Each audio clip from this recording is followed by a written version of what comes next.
Bonjour, alors cette vidéo fait partie d'une série de vidéos sur la génération de leads.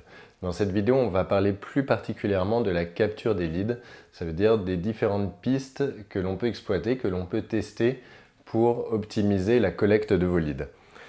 Donc la génération de leads, c'est quelque chose qui demande beaucoup de ressources. Ça demande d'une part des ressources en termes de budget, tout simplement pour générer du trafic, pour faire de la publicité, pour amener une audience, amener du trafic vers vos systèmes de collecte de leads, et d'autre part, ça demande pas mal d'énergie, donc beaucoup de temps, notamment en création de contenu, en test et en mesure.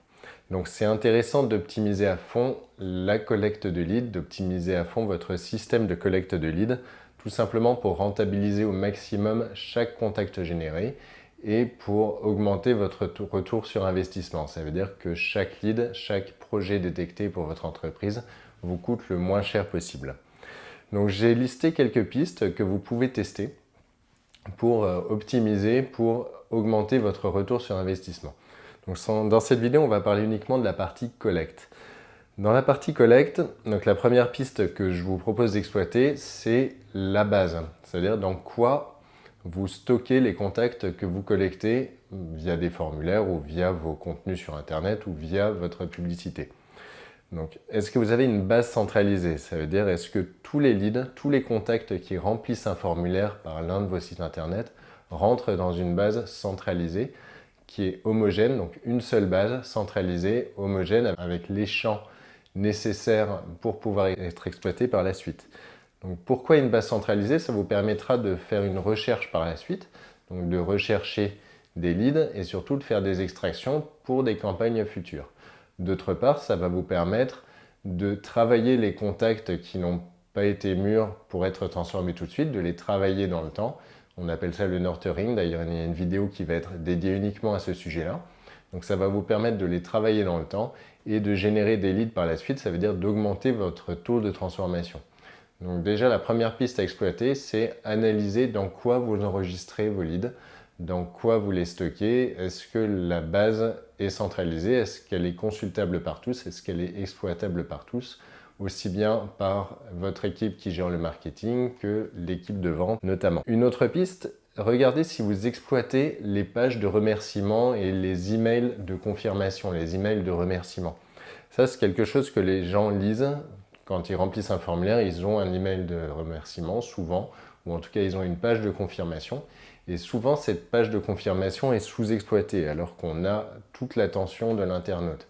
Donc, au lieu de me dire « merci pour votre message » ou « merci d'avoir rempli ce formulaire », notre équipe va vous recontacter dans les plus brefs délais. Essayez de regarder si vous ne pouvez pas la rentabiliser plus, ça veut dire exploiter cette page pour faire passer un autre contenu, éventuellement thématisé par rapport à ce qu'a rempli la personne dans le formulaire. Et regardez également si vous ne pouvez pas tout simplement faire un appel à l'action, alors quelque chose pas forcément de très engageant, mais tout simplement une inscription à une newsletter, une inscription à une chaîne YouTube, une inscription à votre page sur LinkedIn par exemple, ou sur Facebook. Donc un appel à l'action qui propose simplement d'abonner la personne pour recevoir votre contenu par la suite. Ça permettra d'une part d'informer la personne et de lui envoyer du contenu par la suite si le contact n'est pas transformé tout de suite. Et ça permettra à la personne, même si elle est transformée, même si elle achète, d'être tout de suite inscrit à vos différents outils de communication pour éventuellement générer du recurring par la suite.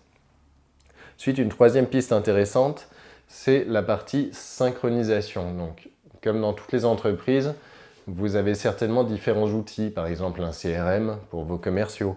Vous pouvez avoir une plateforme emailing pour envoyer vos campagnes emailing. Donc, il y a souvent pas mal d'outils qui se battent en duel. Et il est intéressant de voir si ils sont synchronisés. Donc, d'une part, s'ils sont synchronisés, mais surtout si les contacts qui rentrent dans vos formulaires de collecte sont bien envoyés dans ces différents outils. C'est intéressant de faire rentrer votre nouveau contact dans votre CRM. Donc le CRM peut être la base centralisée d'ailleurs de collecte des nouveaux leads. Ça peut être intéressant également de le faire rentrer directement dans votre plateforme emailing pour qu'ils reçoivent la newsletter et pour qu'ils reçoivent les nouvelles communications. Enfin, la chose à mettre en place si ce n'est pas fait, c'est un process pour gérer les leads. C'est-à-dire un process bien déterminé qui va permettre de traiter les leads reçus en moins de 24 heures. Donc un process, ça peut être quelque chose d'assez simple si vous êtes dans une petite équipe, mais dès que l'équipe grossit, le process peut être un peu plus complexe parce qu'il va comprendre de la qualification et ensuite le fait de dispatcher les leads aux différents commerciaux. Donc pour cette partie qualification, je vais en parler dans une prochaine vidéo, donc je vous donne rendez-vous dans la prochaine vidéo. Je vous invite également à vous inscrire donc soit à ma chaîne YouTube, soit à ma page Facebook si vous êtes sur Facebook.